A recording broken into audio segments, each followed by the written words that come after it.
Good morning, everyone. Kate and Fiona Pearman joining you this week for our Facebook Live, where we're continuing the conversation around subject matter expert, knowing your stuff. And of course, I think the biggest challenge around positioning, around being right or a subject matter expert or knowing your stuff, of course, is the risk of being wrong. Whenever inevitably we put ourselves out there as, you know, this is what my skill set is, here's my skill, capability, experience, this is what I know, inevitably we're anchored around being right. And in today's world, there is always a risk. You know, it's almost impossible to be across every detail within your subject matter, especially. Of course, we can have deep experience, but really it's very difficult to be across everything. And so I think the risk of being wrong does two things, right? It either stops us from speaking up and shining and positioning ourselves and sharing and contributing, which we've been talking a lot about lately, or alternatively, it has us over prepare and try and be across every detail so that we really minimize or mitigate that risk of potentially being wrong. Yes, we get so embroiled, so caught in the risk and so worried about it, we actually tend to either do nothing or do something so small it's insignificant. And I think the real opportunity here is to start to think about and to resource ourselves to be okay with not getting it right, with sometimes getting it wrong, with not being right. And that can feel quite uncomfortable and quite difficult at first. You know, we put a lot of pressure on ourselves to know it all, to be right in every situation. And as soon as we start to relieve some of that pressure and start to think of some of the other ways that we could go about this, it immediately makes it easier. When one of the things we're big fans of is having a growth mindset. And basically a growth mindset means, I'm willing to learn, even in the face of, doing something and not going perfectly.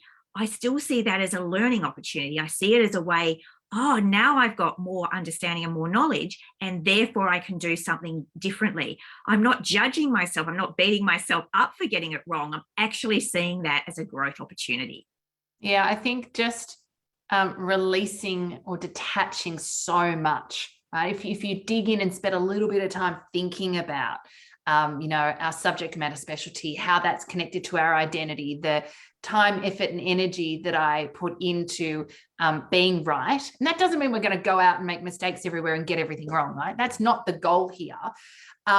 But the cost of not speaking up, the cost of not contributing because we're worried about getting it wrong, that in most cases is significant, right? And one of the biggest insights we see through the Acts of Confidence program is when women do start to speak up more, they start to share more, they start to ask questions, they start to give voice to their truth of what's going on, even though there may be a little bit of risk, even though it may not be a great question, or actually they might share something that isn't correct. They start taking these, what we call small acts of confidence.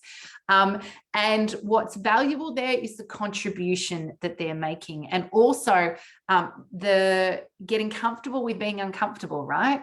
With the reframe around the fact that actually my goal here isn't necessarily to be right. It is actually to make that contribution. And I think, loosening that attachment, managing the expectations we have on ourselves in those dynamics, that's when we get a little bit more freedom around how we show up, how we can contribute, and how we will experience those sorts of moments. Yeah, I love this reframing. We talk a lot about taking imperfect action, and that's a great thing to start with. How can I do something that I don't have all the data, I don't have everything, but I'm going to take an action anyway. Now, the truth is, if you take imperfect action, some of the consequences are at times it's going to fall flat. It's not going to go perfectly. It's not going to land as well as you'd hoped. And again, this is an opportunity to learn more rather than that, never trying again. It's like, okay, I took some imperfect action. That happened. I now know more. Next time I'll go into a situation with all this additional knowledge and I'll be able to try something new.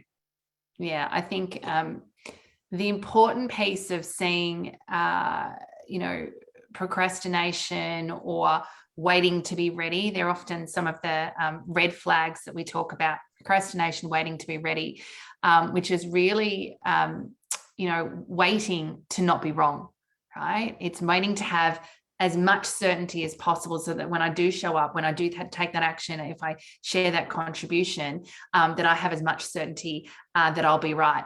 The cost of that, what we often say, that final going from certainty of, a 7 or an 8. We say when you kind of feel you've got 7 or 8 confidence or 7 or 8 certainty that it's going to go well, that's when we want to be taking the action, not waiting until we're, 150% or a 15 out of 10 confident to take an action. The act of confidence comes before the feeling of confidence, and starting to redefine our relationship with fear and failure, and starting to take those small acts of confidence, those small risks, starting to build, get comfortable with navigating and having that uncertainty and taking actions anyway, is really part of what we're doing here in terms of redefining our relationship with fear and failure. So I think a really important one that for many of us is really close to our identity, and has been part of our formula for success. And so realistically, one that many of us need to spend a little bit of time unpacking as well. So I think lots to focus on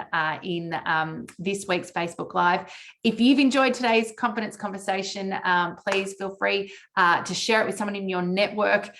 This is one that we know lots of women think about, reflect on, and certainly it's a roadblock or a red flag when it comes to them achieving their career goals. And if you would like to go deeper with your relationship with core confidence, visit our website, coreconfidence.com.au.